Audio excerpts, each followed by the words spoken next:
I wish I would have aborted you. You the reason I can't keep a man right now. You're the reason they always leave.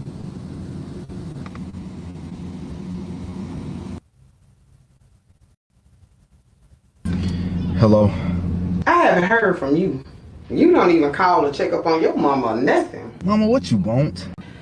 The doctor told me that I had cancer. And I only have 6 months or less to live. I'll pray for you. You're my only son. You treat me so bad. You gonna pay for that, Jay. I promise you. Seems like you the one paying now. I mean, you are the same woman that told your only son that you wished he was dead. And you always put every man before me, let me starve, while you could stake for all these men. Mama, you never loved me. You never even cared about me. So you better be lucky that I'm praying for you, because you don't deserve shit. Honor thy mother. You going to hell, Jay. I see you there. Well, obviously this is a skit. But in real life, it's some guys, it's some young men out there and some older men that have some vitriol towards their mothers, man, and fathers too. They have some real hatred toward their mother.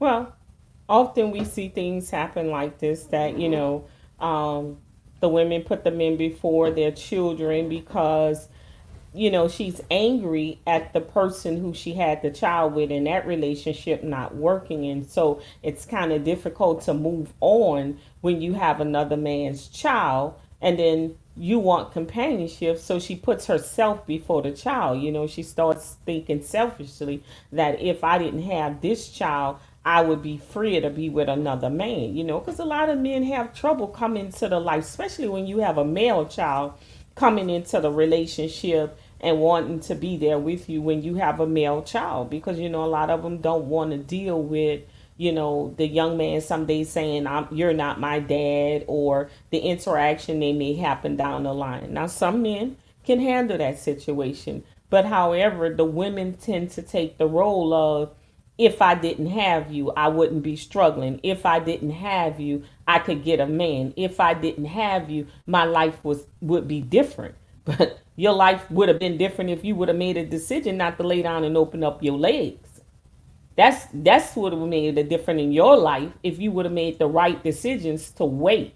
And I hate when people go and grab the Bible when things ain't working in their favor. Now you got cancer and all of a sudden you want to throw the Bible up in a young man's face, the grown man's face, and say what he's supposed to do. He's supposed to honor you. Where was the honor when he was hungry, when he needed to, when he was a child? Yeah, man. You know, at the end of the day, man, that's still your mama. That's still your mama. Um, it's just sad to know that there's young men out here that go through this kind of stuff, man. And it's also shame. It's also shameful that a person can have such hatred towards their children or disdain towards their children based on their relationship, from relationships to relationship. And it's always a what if I didn't have you, my life would be way better. What if I didn't have you, I could have been with this guy or that guy. What if I didn't have you? It's that type of mindset, man. And it's a shame. And then it's played out in real time. It's played out in real time, and words matter. I wish I didn't have you. I wish you were dead. Stuff like that, man. Come on now. Come on now. And you should never speak those words to a child. They always say that words forever linger on, when this child was hearing this stuff as a young man. So just imagine what his relationship or his thoughts or towards women. That's why sometimes we see some men out here that are so bitter in relationships because they'll say, man, you don't know the stuff I saw when I was a child. You don't know how my mama did this, how she talked to me, the way she treated me, the cheating that I saw women do, the misuse of other men that I saw. They see these things and they take on that, and that stays with them, and it makes them fearful of what could be done. And the justification is usually, well, a man did this to me. But at what point do we take accountability and responsibility and say, just because something was done wrong to me, is it, are you going to give that same, you know you're going to treat someone else in that same manner? No. And sometimes you got to accept what has happened, you got to pray about it, and you got to move on and learn to treat people better. And children should never ever be abused, never, verbally, mentally, physically. I just don't agree with the abuse of children. If you're struggling, you need help mentally, then go get the help you need. If you can't really handle the pressures, go get what you need. But don't abuse these children. They're innocent. And I hate when this happens to kids. I really do. It's lack of accountability. It's lack of accountability on your own part. It's saying that, hey man, you're the reason why I'm in this position. You're the reason why. No, no, it's not the child. It's you. Mm-hmm. You. Okay, now the child is here. No, you're not. You're not. Your life is not going to be the way you fantasize it was going to be. The way what your idea of how your life's supposed to have went it's It's altered gone. now. Mm-hmm. So it doesn't mean you're gonna have a bad life. It doesn't mean you're gonna have a bad life. It's just not gonna turn out how you imagined it was gonna turn out before you had the child. But now the child is here now. The child is here. So now you got to take responsibility and accountability for what you done, and you gotta make sure you give that child the best life that child that you could possibly give him, and teach him the best way you could possibly teach him or her. That's what it boiled down to. And I just wish the children could, find a way to find forgiveness in their heart and be encouraged and not feel like that they need to protect or attack their parents who have done this, because God will take care of them. Life is going to give them back what they deserve. So I wish that they could find a way to maybe get the counseling, the help they need, so that they don't let the sins of their parent destroy their life. It's a lot to overcome, but you should not let the sins of your parents destroy your destiny and your future with all that anger and hatred.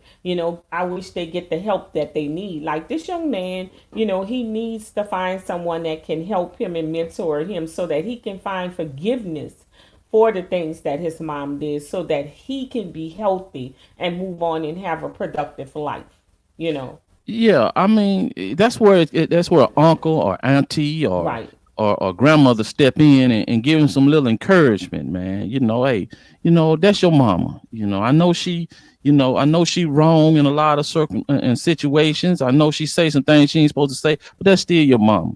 Mm-hmm. And you're gonna be all right. And sometimes, there's nobody there to encourage that child. So they hold all that anger, man. It just piles up and piles up. And at the end of the day, the child don't want to have nothing to do with you. Mm-hmm. And They it's don't want hard to have for nothing to do with you. But I don't know why he's sitting up here saying, man, you getting what you get. She got, man, listen, I never say that a person get what they're going to get when, they going through or a death or a sickness, because we all going to die at some point. mm-hmm. Death is inevitable. So I don't ever think that's karma. Although people say, live by the sword, die by the sword. But Mm-hmm. I never thought that's karma. But heartache it comes in a lot of different forms, and you can be punished by having a lot of heartache. That is a hell of a punishment to have heartache, and it doesn't mean that you're going to be emotionally destroyed through a relationship. It could be loss of job, loss of this, just having a loss from something, or a loss of expectation, or whatever, man.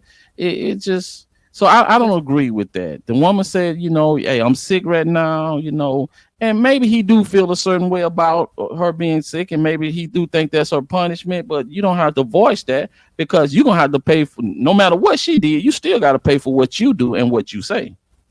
But you see, it's hard for him to have a nurturing or a caring emotion for her because she robbed him of that. You know, when you come up in a home where there's no nurturing and a mom is supposed to provide that from you, then what are you teaching a young man? See, she raised him with brutal, strength. She said negativity to him. So there was no nurturing. So he doesn't know how to nurture somebody. Now she needs to be nurtured and she wants sympathy, but he does not know how to give compassion and sympathy because it wasn't given to him.